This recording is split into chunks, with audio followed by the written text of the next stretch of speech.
You are in the Healing Beyond Boundaries, Exploring XR's transformative role in mental health care. As a psychiatrist, I'm very excited for this session. The speakers are great. I've heard them all speak. And so you're really in for a treat. And first up, please help me in welcoming Dr. Brenda Wiederhold. She's really a vanguard in medical XR, and she has been doing this for a long time. She's an authority on VR in treating anxiety and PTSD, with over 10,000 therapy sessions to her name. She's the editor-in-chief of Cyber Journal and an international lecturer. Dr. Wiederhold shapes the nexus of technology and healthcare, advocating for innovation in treatment and policy. So thank you. Please come up.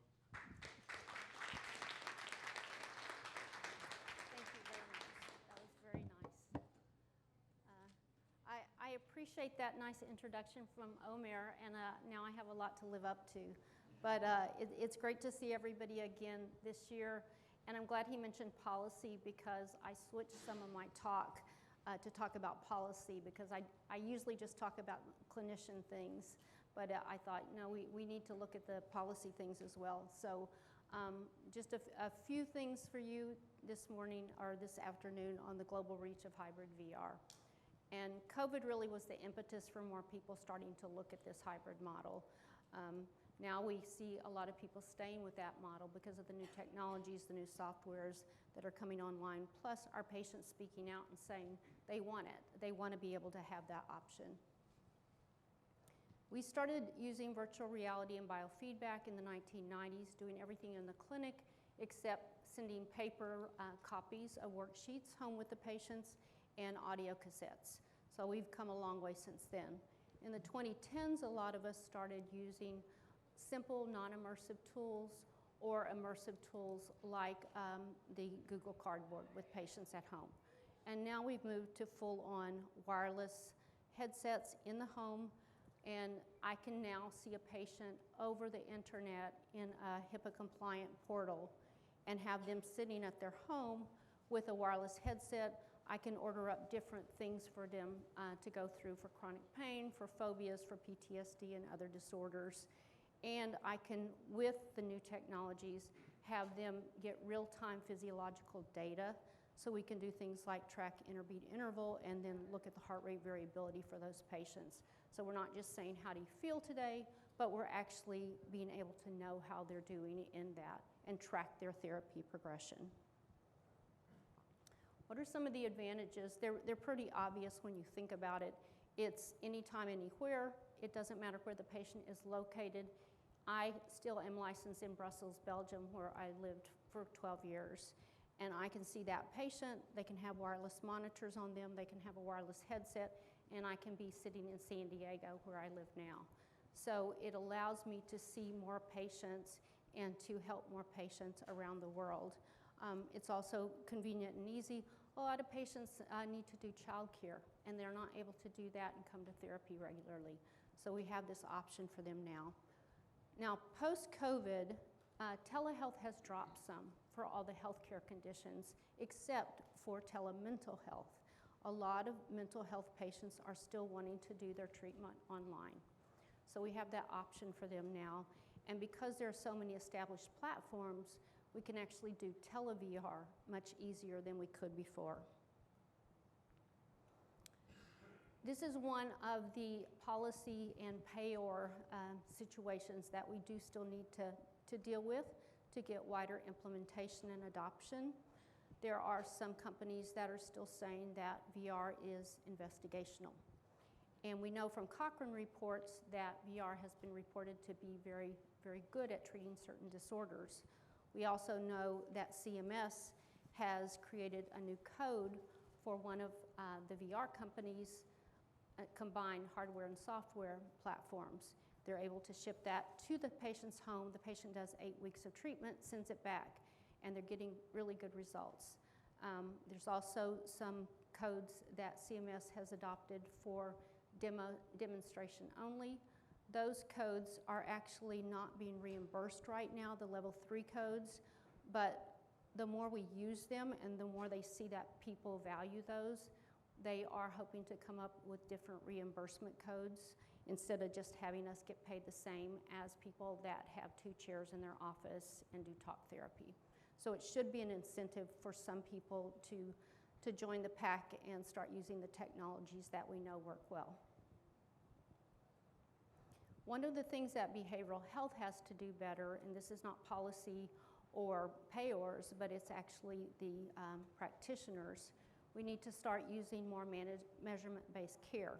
This is used in healthcare and by physicians much more than it is by mental health providers. So we need to move towards that so we can have structured, standardized treatments. Now, in 2025, the budget for healthcare is including $1 billion for infrastructure and behavioral healthcare integration, and so we should see more people starting to use measurement-based care. And when a lot of us in this room think of measurement-based care, we think of probably virtual reality, biosensors, other technologies, but when people outside of this room think of measurement-based care, they think of self-report questionnaires like the PHQ-9 and GAD-7. These are good, they're very good, but they don't give us the whole picture of what's going on with the patient. There are better platforms like Epic and Simple Practice that I've viewed, and those are giving us an easier way, and they provide training on how to implement some of these tools.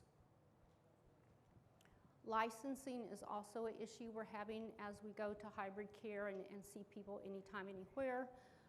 I maintain licenses in 2 states in the US as well as in Europe, and so it's very costly. And we're looking at these rules these licenses that were created in the 1870s, and how can we change those laws to keep up with the times, to keep up with the technology.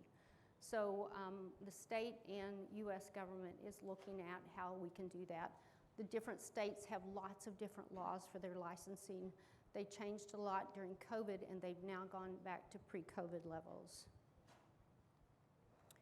This is something I want to mention because as telehealth and tele-VR becomes more rampant, we've also seen something else becoming more rampant, and that is the misinformation, disinformation given by social influencers. It's not a new problem, but it's become more prevalent.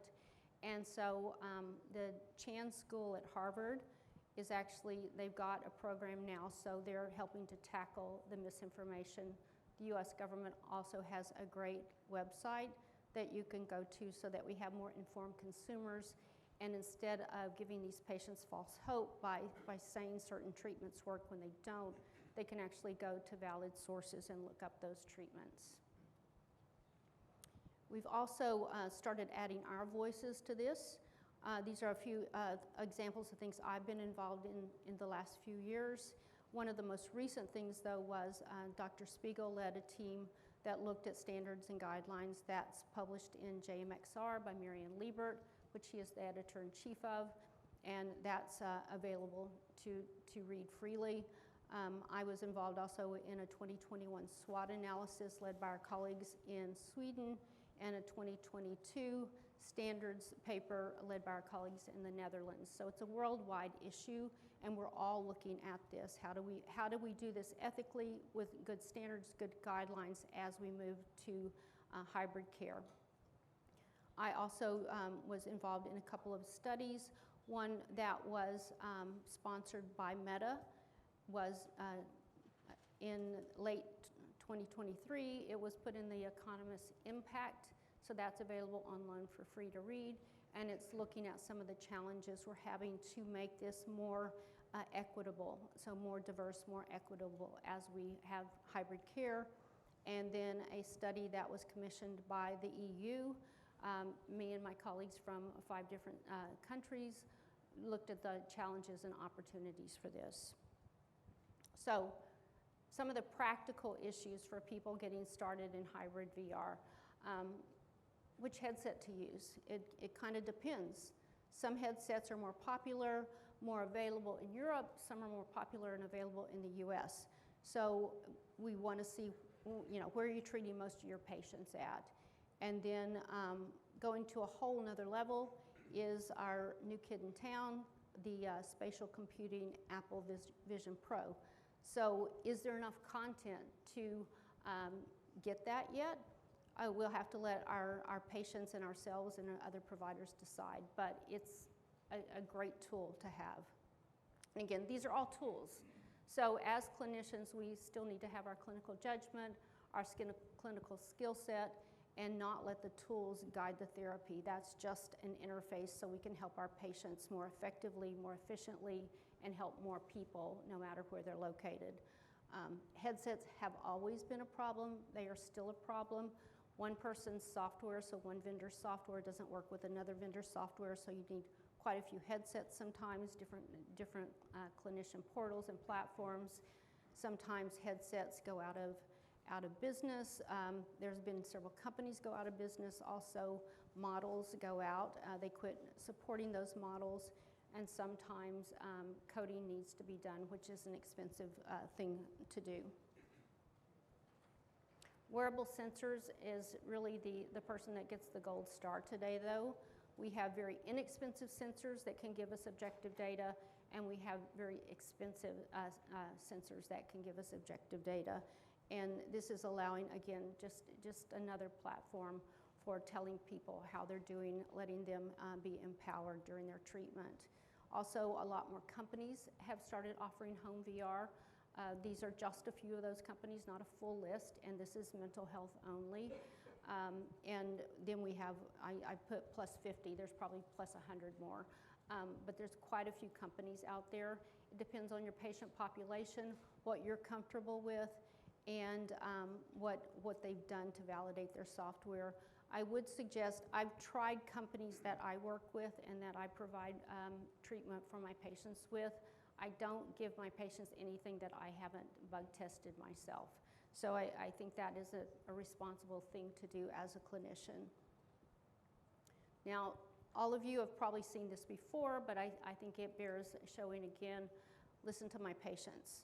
I've always listened to my patients. I've learned lots of things from them, and I think it's made me a stronger clinician. And this is one of the things we started after we started listening to patients in our clinics, and this is looking at subjective and objective data. The patients like it and the payors like it, because we're saying subjectively and objectively, how are you doing? And we're able to predict more accurately how many sessions it might take patients to go through before they are able to end treatment. We also provide a lot of evaluative measures. A lot of these can be provided in hybrid care, so they can come into the office and do these sessions, but they can also do the questionnaires in an online portal from home. Now, the bottom three that are in red, we're starting to look at adding those so we can have a holistic view of the patient. We want to be able to provide more precise, individualized therapy as these tools and techniques become available. And this is just an example, seeing that both subjective anxiety and physiology go up after a couple of sessions of treatment usually, and we call that being synchronous when they go up at the same time. Not anything I developed. Stanley Rockman developed that a few decades ago. But what it does, it tells us that both subjectively and objectively, they're getting that arousal during the exposure, and then they're able to desensitize. And people that have that synchrony usually go through therapy more quickly than people that do not. And we need to know if they're not being synchronous, if they're not having that physiological arousal, so that we can change up things in the treatment and get something more effective for them. Now, no matter what we're doing and what tools we're using and where we're doing it, if a person comes in with a fear of spiders and says, my ultimate goal is to hold a tarantula, then that's what we do. This is me, my hands, but that's Harry. Harry lived in the clinic for quite a few years, and a lot of people just couldn't go around Harry in the beginning. So in the late 90s, early 2000s, we modded a video game, and were able to have them go with virtual Harry first. And so they started getting used to virtual Harry. They went to pet stores, and finally they came in and said, okay, Brenda, I'm ready to hold Harry today. So now we can do this from the patient's home. So we can start with inexpensive headsets, $20 on Amazon, an iPhone, which a lot of people already have, a CVS pulse ox, so we get their pulse and their oxygen levels, and then a very inexpensive but high-tech tool, the Q-tip, also from CVS. And so the Q-tip adds that tactile component. So it's just like having Harry walk along your hand. Feels the same exact thing. Harry's very lightweight, almost like a little cotton ball or Q-tip walking on you. So the patient can do that from their home. Now this is an example of AI. We're just starting to dabble in that. I know Cedars has done much more than we have, but this is just done with Midjourney.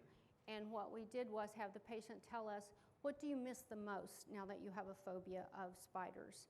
And they said, it's forest walks. We can't go walking in the forest anymore. It's one of the things we really love to do. So we made that, but without any spiders as their relaxation world.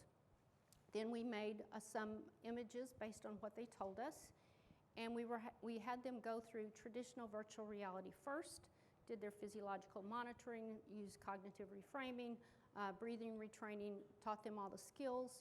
And then we made this, and we had them looking down at the spider, examining him. Now, the middle one's kind of the monster you often create when you have a phobia. The other one is probably a little bigger than Harry still, but it's what she wanted. So you can put the patient's avatar into this. Then we can port it to a Quest 2. We can have the patient stand and do 360 videos and exposure with this. So we've done a bespoke program for this individual patient that is theirs to keep after treatment ends. This is another example of hybrid care. We were funded for 3 years by the European Commission, 11 groups, 6 countries, so multicultural, multi-language. We were able to give them full-on virtual reality training, cognitive reframing training, and use headsets in the clinic. And then we sent them home, in this case, with a non-immersive iPad, and they were able to do the virtual reality training on that from home. We also had their physiology synced so we could measure their heart rate with a Mio Alpha watch, and we could actually have changes in the environment based on their heart rate. So again, interacting, syncing the two together. This was done with nurses and teachers, by the way, and those in Europe, those are two of the occupations that have the highest stress rates and run the greatest risk for burnout. So we wanted to prevent burnout from occurring in those populations. This is another example of something that we've been able to do with hybrid care, but unfortunately, there's not a lot with birds out there in a lot of environments that are available off the shelf. So we created a bespoke program for her. We did things in the clinic with the Oculus Rift and full-on biofeedback, and then we sent her home with a Mio Alpha watch and her phone and an inexpensive headset to do the training at home. This was actually a person that came down from another area, and we did condensed treatment, so 2 treatments a day to help her over a childhood phobia she had. She's now a grown woman, but this was holding her back from some things she needed to do professionally. And so I hear from her still periodically, and the condensed treatment held and still remains holding. And this, again, is another more recent patient, and this is with AI at the end. So we have an eSense for skin conductance, a very inexpensive sensor. We have the Apple Watch for heart rate. We have an inexpensive Pico, the earlier version of Pico to start with on the heights. And then as we progressed, we went to Midjourney again and created their biggest fear. Their ultimate goal was to stand on a platform in a very high hotel and to be able to look out over the city with high buildings also in the city. And their most relaxed environment was a beach. So they liked sitting on the sand, watching the waves lap the shore. And so we were able to do this, port this into their Quest. And again, now they can practice that at home as they want to. If they feel like they need a booster session, they don't need to come back to me necessarily. So making them active participants, allowing them to have these tools so that if they want, they can do self-help from now on. This is an environment showing just because something's made to treat agoraphobia or transportation phobias doesn't mean that's what you can use it for. Again, clinical skills, clinical judgment, thinking outside the box. So in this case, I see a lot of patients from Brussels that both when I lived there as well as now that have a fear of public transportation. But a lot of people use the metro and they use buses to go to and from work or to get groceries or wherever. They don't have a car often. And so we're able to use, the metro and different environments to work with them on that. In 2016, there was a terrorist attack on the airport in Brussels and on the metro station. And I was still living there, but I was sitting in San Diego watching this on TV. And it was quite a feeling of helplessness. But now I'm able to help patients that were involved in that or got vicarious trauma. And so I'm able to kind of deal with some of the emotions I have about that by helping others. And that just to give you, so I just want people to know there's tools available. And so this is a little keto, you measure inner beat interval on the earlobe, and then you can do heart rate variability calculations from that. So you can do that in real time. We can use a Quest or a Pico headset to do this, and so relatively inexpensive. Some people, again, come back to the brick and mortar because they can't afford or don't want to buy the equipment to do it at home, but we have both options available for people. This is something we started doing in China in 2018. We started with children who had eye disorders, and then we went on to, in the last couple years, we started working with older adults with macular degeneration and glaucoma. And they're able to come in the clinic and use this. It's almost like, for some of you that have been in this a while, an Immersidesk. It's almost 3D, but you don't have to wear glasses for it. So they're doing their exercises here. And then we got inventive, and we can offer this over WeChat from the home. So the kids, their parents, they don't have to come into the clinic, which could be a couple hours away in some cases, but they can do this at home. They wear anaglyph glasses, which are red-blue glasses. They use a very, very simplistic holograms on phones, and then they use the Nintendo 3D. So they're able to keep doing this training, and you think kids don't like to do their homework, but these kids love to do their homework.